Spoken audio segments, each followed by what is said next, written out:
All right, guys, me and Brian Carter, and then we're done.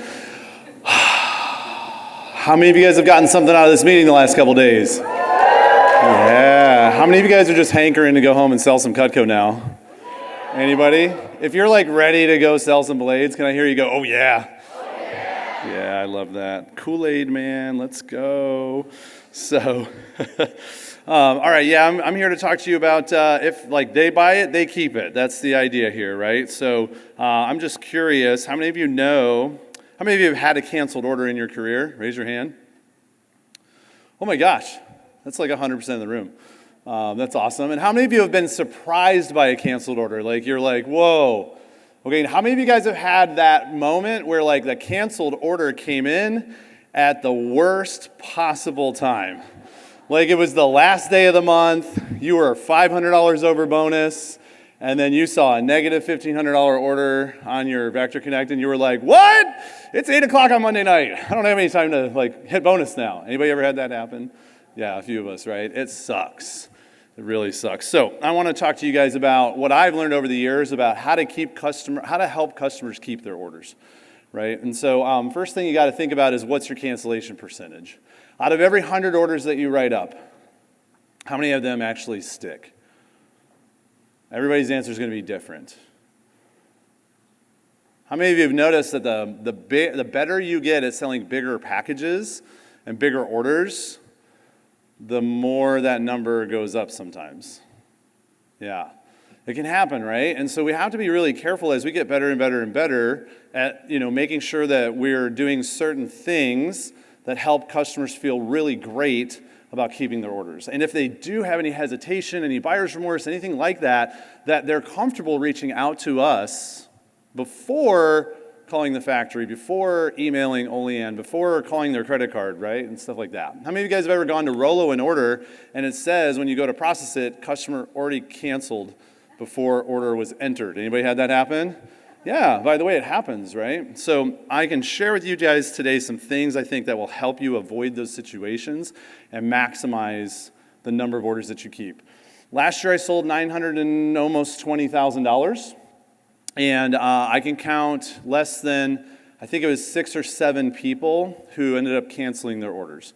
So, or just like having to just like delay when they went through, just different things like that, right? So simple stuff. But I look at that number and I go, wow, okay, that's really cool. And the only reason that I'm even talking about this is because Amy and I were sitting in Olean a few years ago and we were meeting with the IT team, working on some things, with the IT team. And somebody there said, hey, Josh, I look at your stuff all the time. And one of the things I'm like really surprised by is that the number of orders that you have compared to the amount of those orders that don't go through is extremely small, like very, very small. It has been for years. And it might be the smallest I've seen in the company. I was like, oh, that's interesting. And they were like, why? And they were asking me, why do you think that is? I was like, that's a great question. We should probably answer that for everybody, right? So here's 5 things we're going to talk about today. 5 steps to minimizing cancellations, maximizing stickiness.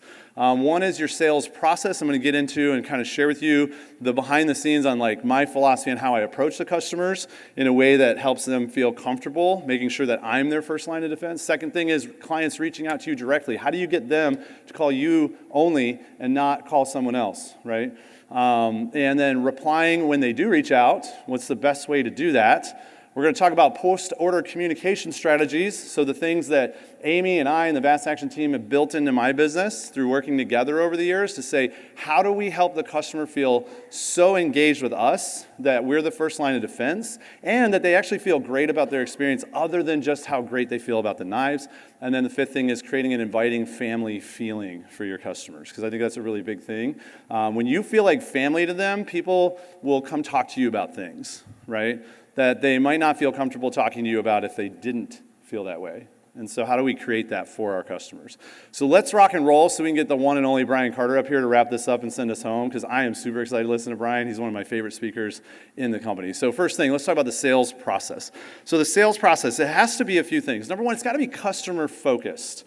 So I read a book years ago by Todd Duncan called High Trust Selling. Actually, John Ruhlin, bless that man, one of my original and favorite mentors, one of the best people in the history of this company. Arguably the true GOAT. We hear the word GOAT keep getting, thrown out here, and the true GOAT is really John Ruhlin, greatest of all time. There's only one. He's the one. So that said, he challenged me. He's like, hey, I want you to read this book. Tell me what you take away from it. He and I had some follow-up conversations. I was like, well, this blew my mind. But, what it does is, it's the idea of, I want to sell in a way where customers have a high level of trust in me, and it's all about me creating an environment where they feel, they know, they understand that I have their best interests in mind. That I'm willing to actually sacrifice the benefit to me in order to align with them and help them do what's best for them. That creates a high level of trust. When people don't feel like they're being sold, when they don't feel like they're being manipulated, when they don't feel like they're being misled, when they don't feel like they're being lied to, stuff like that, we have to create a high trust environment if we want customers to reach out to us, to have us be the first line of defense. So, and for me, it shows up in a few ways. It's the willingness to sell less now and more later. It's promoting and providing concierge service. So concierge, right? I love it. Customers light up when they hear it. We're a luxury product. Concierge aligns with the luxury experience. And so, but you have to understand the difference between just using the word and actually being a concierge, right? So, Kelly Kinzer gave a great message to our mentoring group in December, and it was all about creating raving fans with your customers. And one of the big things that I loved that she shared was she said, hey, listen, when a customer calls me and is like, hey, I need to update my credit card number for my future payments because I got hacked or whatever, she's like, I have two choices in that moment. And, there's lots of different ways you can make these two. There's two different choices, and you get to choose. I can either give them the 800 number, have them call the company and have them do it themselves, or I can pick up the phone, I can get that credit card number, I can make the phone call to the factory, I can take care of that for them. And she's like, I always choose to do it for the client instead of making them do it themselves. Because to them, what's the fear, right? Oh, I have to call an 800 number. How long am I going to be on hold? How painful is this going to be? It's another thing to add to my already busy list. And Kelly's like, yeah, I'm busy too, but I would rather do that for my clients so they feel well taken care of at the highest level, customer focused, right? It's the difference between, it's also about less convincing and more aligning with and collaborating with our customers. So what do I mean about that? How many of you have ever had that customer that they could buy an Ultimate? You could just tell by looking at them they could buy the Ultimate. They can afford it, there's no question about that. But you get the feeling, or you kind of get the read on them that something is just not, they're not 100% on board with it yet. And we have a choice in that moment where we can lean in and sell, convince. Or we can do what Brandon's mentioned multiple times, which is, hey, listen, I'm noticing, we can have that difficult conversation. We can ask that challenging question that it's really uncomfortable for us, right? Not for them, but for them, they're just if you ask them a question, they're just going to answer it. If they feel comfortable with you, they have high trust with you, they'll tell you anything that you want to know. And so it's the difference between, leaning in and trying to convince them to get it, and instead going, you know what?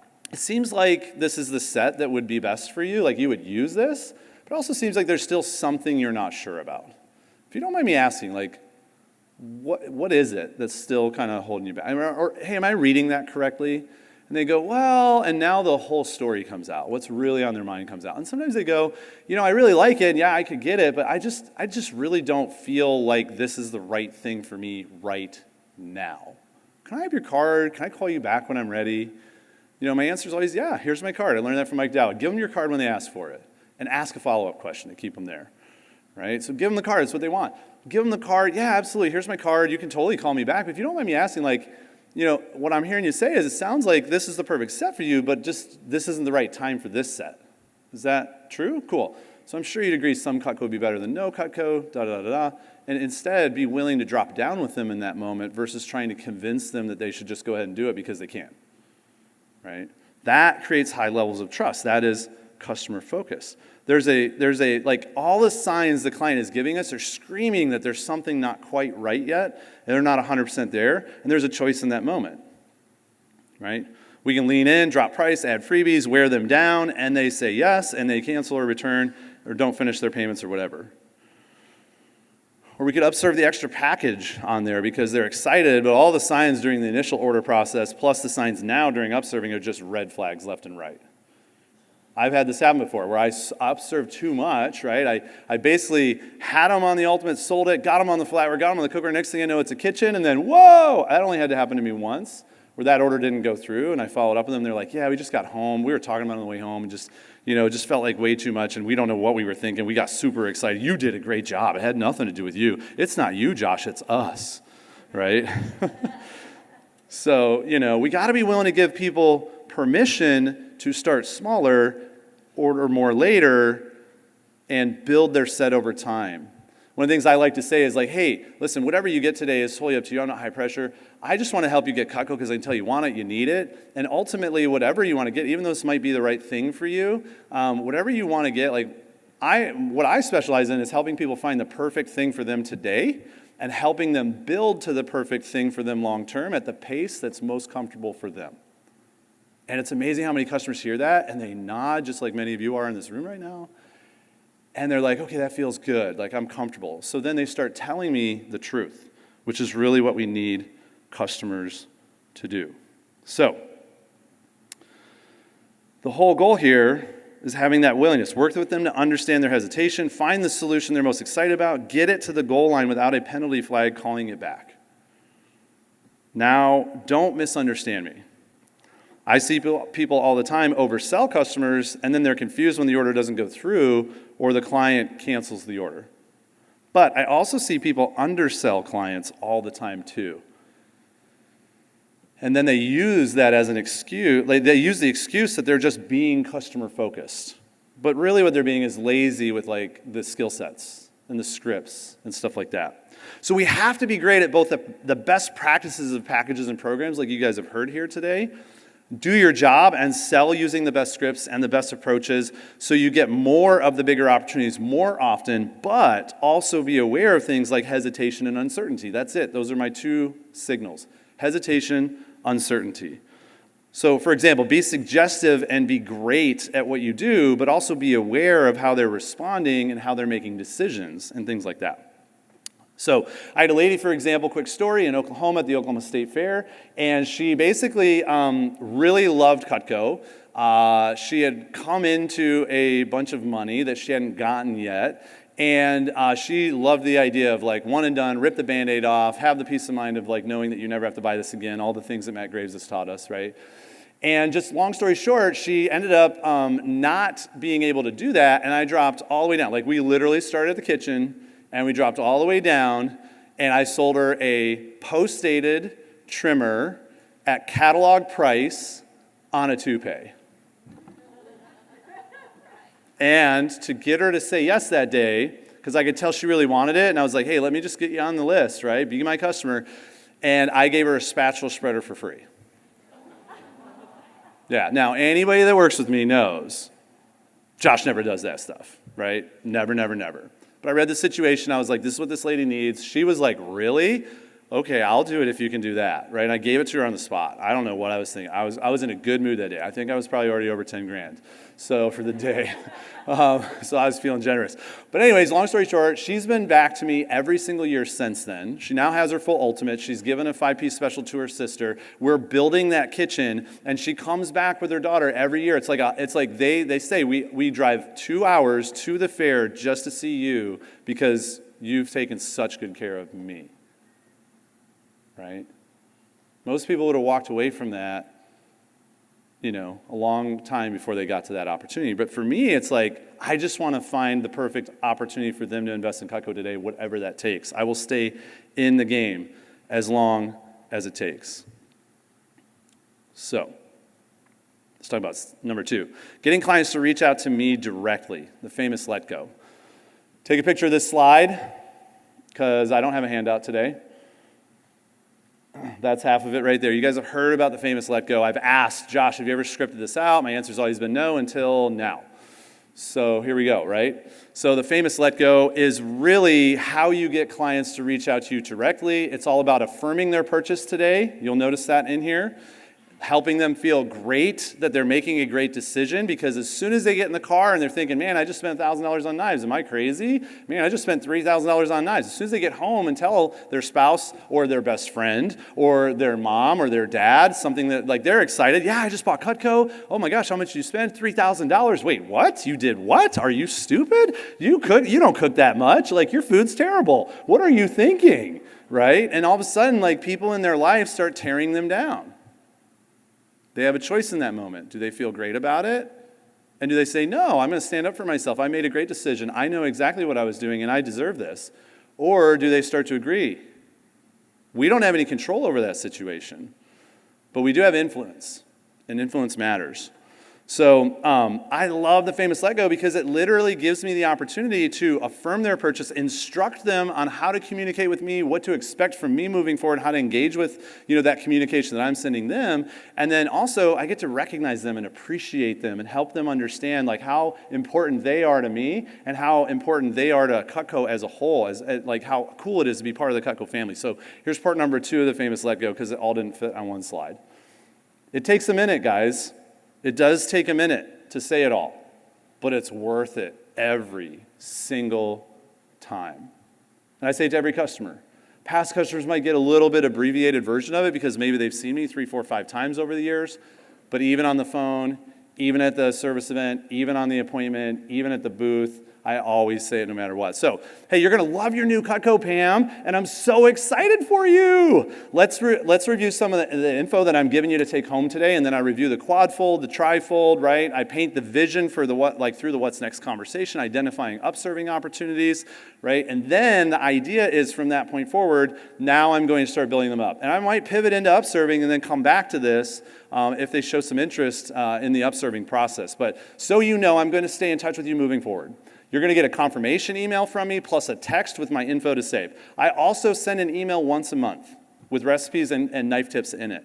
I hear all the time how much my customers really love the emails because the recipes are great and they're learning so much about how to get the most from their knives, so be sure to check those emails out. Notice how I'm instructing them. I'm telling them what's valuable about the emails, what's in it for them, not what's in it for me. It's all customer focused. Also, I'll let you know when I'm in the area for an event or for sharpening. Also, I'll let you know I'll let you know when I'm in the area for an event or for sharpening. So if you ever need service or want to come out and see me, you'll know when I'm around. Also, I'll send a text once in a while to check in and make sure everything is good. And then just so you know, I do run a couple sales every year that are just for my clients and their family and friends. So if you ever want to get anything for yourself or for a gift, for family, friends, or colleagues, you'll know when it's the best time to buy. Finally, anytime that you see a Cutco booth, Pam, be sure that you mention, walk up, tell them that you have Cutco, and be sure to mention Josh is your guy. That way my colleagues know you're a VIP, and so they can unlock your preferred customer pricing for you. Again, right there I have a choice. Hey, let my colleagues know that Josh is your guy, right? That way I get credit for what you order if you order anything. That's a me-focused thing. Instead, what's in it for them? You're a VIP, and you get preferred customer pricing. And people go, ooh, I want to know. I'm a VIP? Yeah, but I only bought one knife, Josh. Hey, you're my client. You're a VIP, right? So I'll check in about a month, make sure everything's good, and that you're loving the new stuff. Before you go, is there anything else I can do to be of service right now? Or any other questions I can answer? All right, awesome. Well, hey, thank you so much, Pam, for your time and your investment with me today. It really means a ton because you're helping me get one step closer to a really big goal I'm working on. And please reach out to me directly anytime I can be of service. Just call, text, or email me anytime you need me. Sound good? Have a wonderful day. I usually say call, text, or email me anytime you need me. Just don't smoke signal me. I'm really bad at those. So, and then they laugh, right? Okay. Let's talk about replying when they do reach out. Replying when they do reach out. Guys, this is critical. So when a client does reach out to us, so when you tell people, hey, reach out to me directly, I'm going to stay in touch with you, please reach out to me directly, I'm your guy, I'm your concierge, I'm your guy, reach out to me, what do? Then they reach out to you. I'm so grateful that you reached out, that's awesome. So this is something Luke and I teach all of our mentees. Anytime they reach out and they go, how do I respond to this text I just got or this voicemail I just got from this customer who wants to cancel their ultimate? And we say, you send them this right away. Send them this. So take a picture of this. This is a text that I have saved in my notes on my phone. I just copy paste it. fill in the blanks with whatever applies to them. And this is also a conversation I will have over the phone with them, because once I send that text, I also pick up the phone and give them a call. And if they're ghosting me, I email them, I text them, I call them, I email them, I text them, I call them. Like, the goal is to get in touch with them to find out, like, hey, what's going on? So it's very simple. Hey, Luke, Josh here reaching out to help you cancel your order. What? Who would say that, right? Like, I want to let them know, like, hey, you reached out to me about doing this. I'm reaching out to you to help get that taken care of. They're way more likely to pick up the phone, way more likely to reply. Hey, I noticed at the Home and Garden Show you seem to really like that complete knife set that you got, and the different knife set options that we had. It sounds like you will eventually pull the trigger at some point. Whether they imply that or not, I just assume it, right? Why not? Because they were excited. I remember how excited they were. So, hey, I'm just curious, are you open to considering a smaller, more basic knife set option that is more budget friendly now, so we don't have to cancel the whole order that you were so excited about? Guys, you'll be amazed how many people think it's all or nothing, right? And how I have saved so many orders. I'd say 95% that people reach out about cancellations are saved by this one text right here. I had a post-dated signature set with steak knives. It was supposed to go through around Christmas. They sent me a thing saying, hey, something really came up. We can't do it. Can you please cancel the order? I said, yep, absolutely. Sent this text. And then they were like, oh, can we start with a smaller package? I was like, yeah, absolutely. Hey, let me ask you this. Would you want to be around this much a month? Like, we were at this much per month. Would you rather be around this much per month or this much per month or this much per month? And I just gave them 3 options. And they said, well, I mean, if you have something that's around this much per month, I could do that. And so I just started sending, screenshots and my suggestions and da-da-da-da-da. And I was like, hey, by the way, we can go ahead and do this. Let's start with that. And then I'll just put the rest on your wish list. I'll let you know the next time it goes on sale. So that way you can get the best deal on your upgrade when you are ready to finish the set. And they were like, you could do that? I'm like, absolutely. For you, Pam? For sure. You're a VIP. And she was like, gung-ho, let's go. And next thing I know, I had a 5-piece special on the board instead of a canceled signature set. I'd rather do that than have the latter. So, guys, like Deanna said, a couple things, right? Use the text, but also it's got to be about the client and not about you. Pick up the phone and have a conversation. That's critical. Like Deanna Scortino said years ago from this stage right here, work enough that one order is always just a drop in the bucket versus half of the bucket. Right? And that was my paraphrasing of what she said. What she really said was, if one order matters so much to your month or your campaign that you get super stressed about losing it, then you aren't working enough. Work harder. Right? Make it a minimum standard to always hit bonus. Why would you not? If you're making half, think about it like this. This is how I see it. Every time I don't hit bonus, which I can't remember the last time because it happened last year. So I sold $6,000 in June. Still sold $900 for the year. But that was by design. That was a choice that I made, right? It wasn't a mistake. It wasn't a surprise. So, but like, I look at it like this. When I started looking at it like this, I stopped missing bonus. So every time I don't hit bonus, I am demoted. I am no longer an FSM. I am, what do they call it, like a senior advisor or something like that? That sucks. That doesn't sound cool. I want to be a senior field sales manager every time, every month, no matter what. I'm here for life, right? How many lifers do we have in the room? If you're a lifer, can I hear you go, oh yeah? All right, I love my lifers. You guys rock. Don't miss bonus. Right? Just make it a minimum standard to always hit it. Never miss it. And guess what? When that's your minimum standard, almost all the time you sell more than it. That's the beautiful thing, right? Like Bert said yesterday, when you commit, the hard goes away. When you commit, the how will figure itself out. When you work this job 40 hours a week, guess what? It's really hard to miss bonus. So, think about all the factory workers, all the customer service workers, all the people in Olean that work 40 hours a week to make this thing possible for us. I believe we owe it to them to work this like a job ourselves, right? We owe it to ourselves. We owe it to our future self, our families, everything that we want to create for our future. The harder we work now, the sooner that stuff becomes reality for us. So let's talk about Oh, there you go. There's all those tips right there. Another good one that I do, by the way, that I think is important is like when a qualified customer does cancel the order, like you can't save it, they do cancel, they bought a set, they were qualified, they were great. I know if I do good at this, if I handle this right, they will eventually buy it from me. I want to earn that business. I want to be that guy. Send an engraved Santoku trimmer with a handwritten card to those people. So it might say, made especially for the Bailey family, like engraved on the knife. And then the handwritten card, I could send you guys a template if you want to email me, cspjosh@hotmail.com. I'll be happy to send that to you. Actually, I'll have Luke send it to you because he's the one who's got it. I just use his template. But it's basically just the gist of it is like, hey, Pam, thanks so much for spending some time with me at the Cutco booth. Really sorry it didn't work out with your order this year, or this time around, but I am looking forward to helping you invest in Cutco when the time is right. So I just, first one's on me.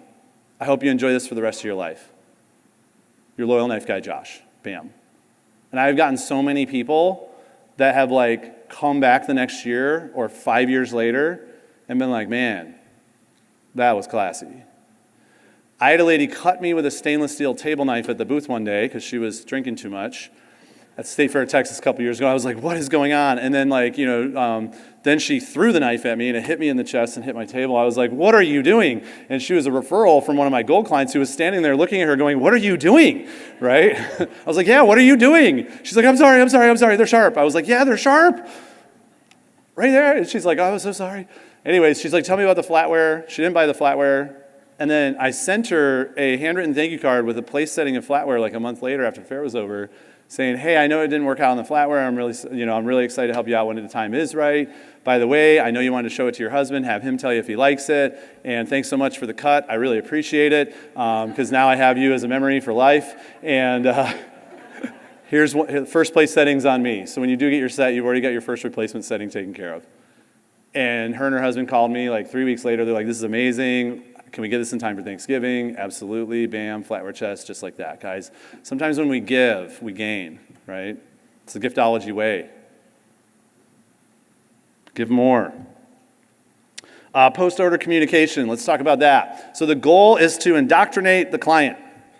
I want to, in the first 60 to 90 days, get them indoctrinated, get them sold, 100% loyal, 100%. Now, this doesn't work 100% of the time, but because we use a systemized approach to this and we're strategic about it, it works with most people. That's what I'm looking for. Most people's good enough in my mind. So they get a confirmation email and a confirmation text.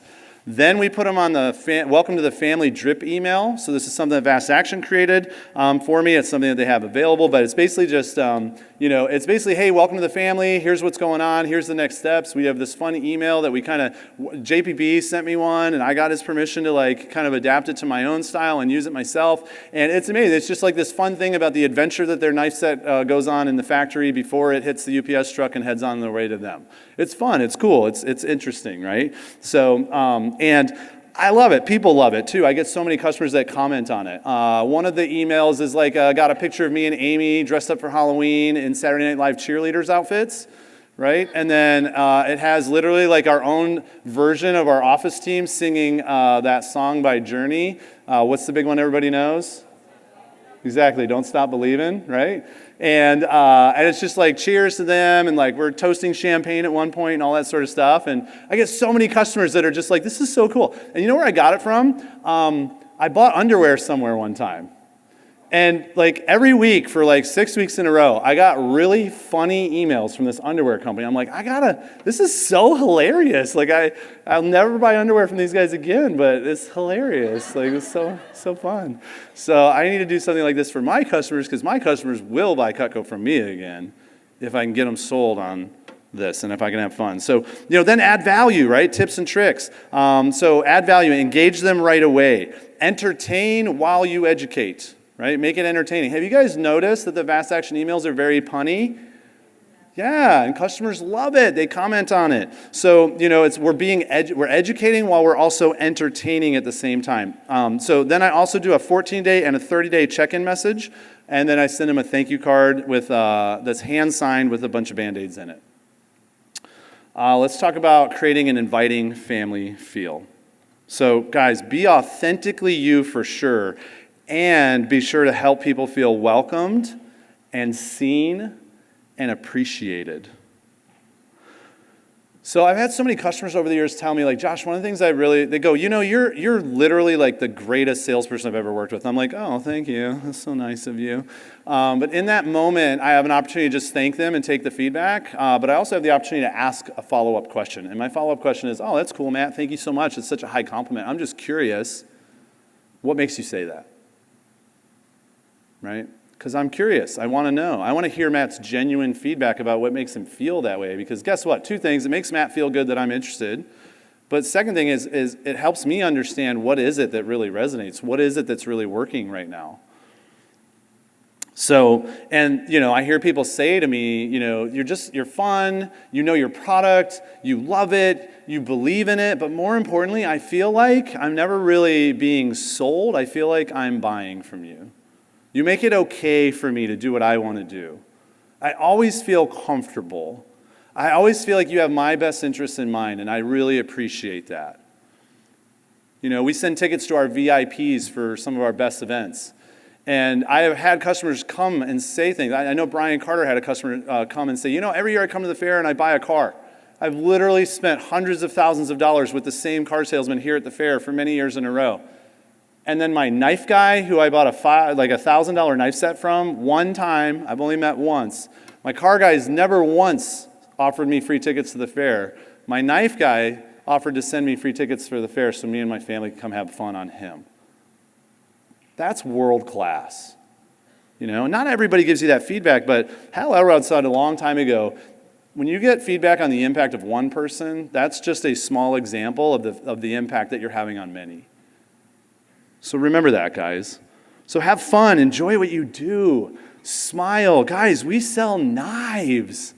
Curtis said last year, we need to emotionally retire from the result of every individual interaction at the booth. And it's so true. I had to remind myself of that last year many, many times. What great advice and what perfectly timed advice, guys, because last year was a little bit of a challenging year with the economy, the election, and all the things that were happening.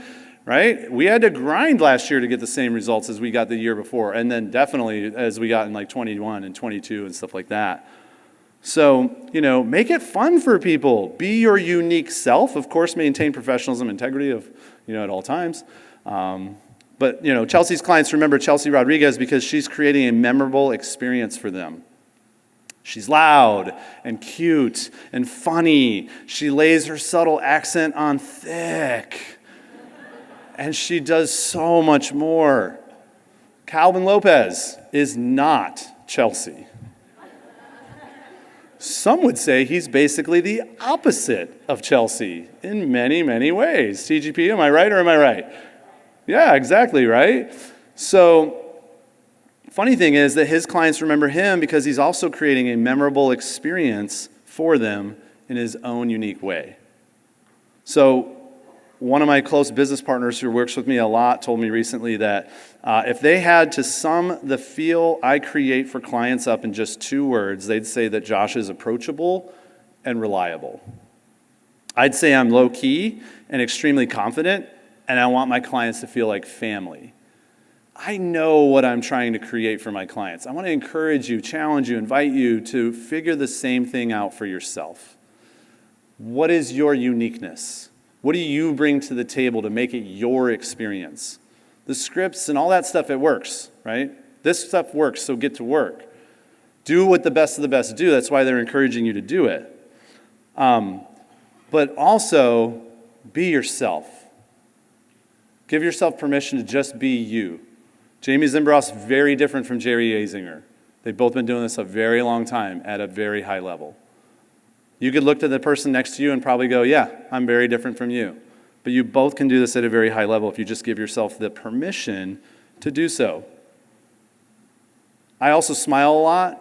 I have a lot of energy. I have a fun energy. I'm direct. I'm informative. I give a lot of high fives. Come cross-train with me. People literally start counting high fives. And it's kind of fun, actually. It becomes a game. So what is authentic for you? What is an inviting experience that you're creating for your clients?